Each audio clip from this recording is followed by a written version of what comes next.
komprehensibong pagtanaw sa problema natin ngayon. So, totoo, maraming boses na dapat pakinggan yung ating Pangulo at siyempre patuloy na mananawagan yung mas malaking bilang ng mga mamamayan, mga representatibo nito tulad ng mga samahang magsasaka, mga samahang magniniyog, mga asosasyon ng mga kababaihan upang maitulak yung mga reforma sa paggogobyerno, mga reforma sa pulisya na makakatulong upang malunasan itong problema natin.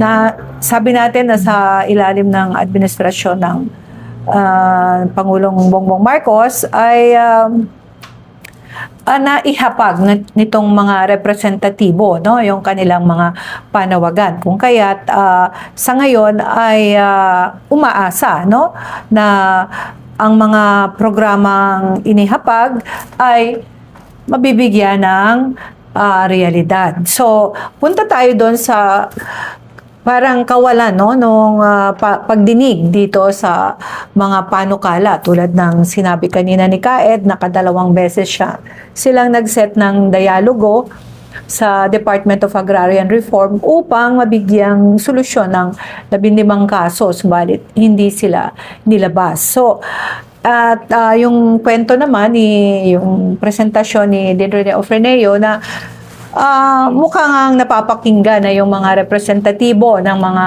oligarkiya, mga kumpanya na naghahangad na mapalawak ang kanilang negosyo. So, ganyan ang sitwasyon ngayon ng ating lipunan. Nakikita natin na may mga ilang programa, no, nakatuon para tugunan yung mga sinasabi nating kawalan ng pagkain, itong krisis sa krisis sa oil, no, dahilan dito sa conflict sa Middle East. So may mga ayuda na naibigay, pero parang hindi sumasapat ang mga programa at mga ayuda na ngayon ay nakita naman natin. Bakit ba hindi sumasapat ito? Dahil sa mukhang istruktura ang malaking problema. Ano po? So, mayroong malalim na structural inequality yung Pilipinas.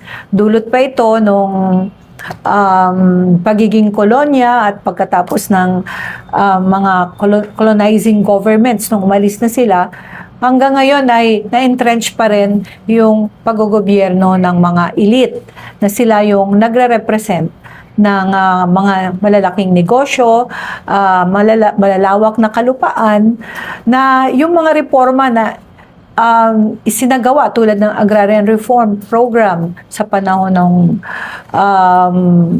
ni Marcos, no, yung ama nung nakaraang yung tinatawag na Land Reform Program ay nabasag lamang ang mga lupain na nasa rice and corn, no, karamihan dito sa mga Central Luzon areas, provinces. Subalit hanggang ngayon nga yung sinasabing emancipation patent, EP, ay hindi pa rin nabibigyan ng mga titulo. Tama po ba, Kaed? So, mahabang panahon na yon, 1970s, pero hindi pa rin talaga nabasag yung sinasabi nating konsentrasyon ng pag-aari ng lupa o land ownership concentration. Dahil yung mga malalawak na lupain na kontrolado ng mga sugar planters, mga commercial plantations dyan sa Mindanao, at marami rin yan, mga hacienda pa rin dito sa Luzon, ay hindi rin nabasag.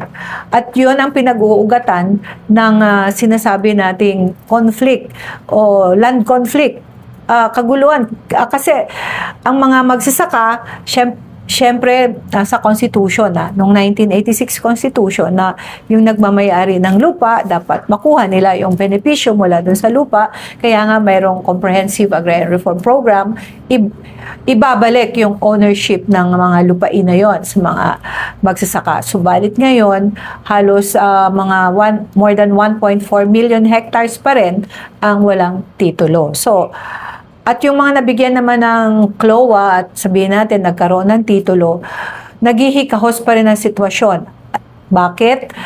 sa dahilan nga na sinasabi natin, hindi lang naman lupa ang konsentrado sa iilan, pati yung kapital, mga productive assets, yung mga makinarya ay nasa mga kapitalista. At yung mga produkto ng ating mga magsasaka ay hindi naman ang nagbebenepisyo, no? Yung mga magsasaka mismo na ibebenta ito ng mura. So yung mas malaking halaga na pupunta sa mga traders. So malalim yung inequalidad sa ating lipunan at in fact kung yung gobyerno ay gustong harapin at pawiin yung problema sa kahirapan, kailangan tugunan itong inequalidad, yung kawalan ng oportunidad ng mas maraming mamamayan, mga magsasaka, mangingisda, mga katutubo, mga manggagawa na wala silang pagmamayari at kontrol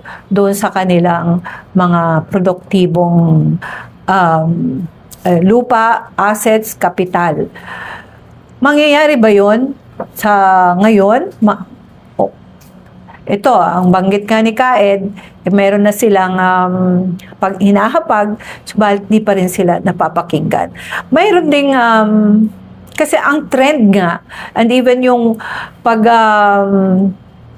yung pag mindset, yung ano ba ito, filosofiya, no? Na dominant na paradigm ng ating mga namamahala sa gobyerno ay kailangang imbitahan, kailangan ipapasukin yung mga investors. Kasi hodang ito ay pumunta sa minahan, sa mga forest upang magmina, tulad nangyayari ngayon sa Sibuyan. I-transforma yung mga malalawak na mga lupain para maging real estate o mga subdivision. Kontrolin yung mga kadagatan, no? Upang doon yung mga commercial fishing vessels ay sila ang mangisda.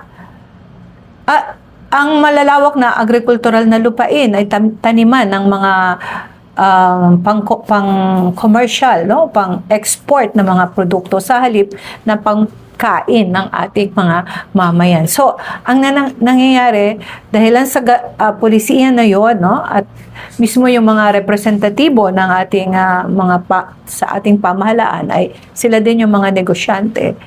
Kaya't nawawala ng pag-asa, no? Yung mga sektor ng mga tutulad ng mga magsasaka na makakuha, no, ng reforma at maitulak yung mga programa na magbibigay ng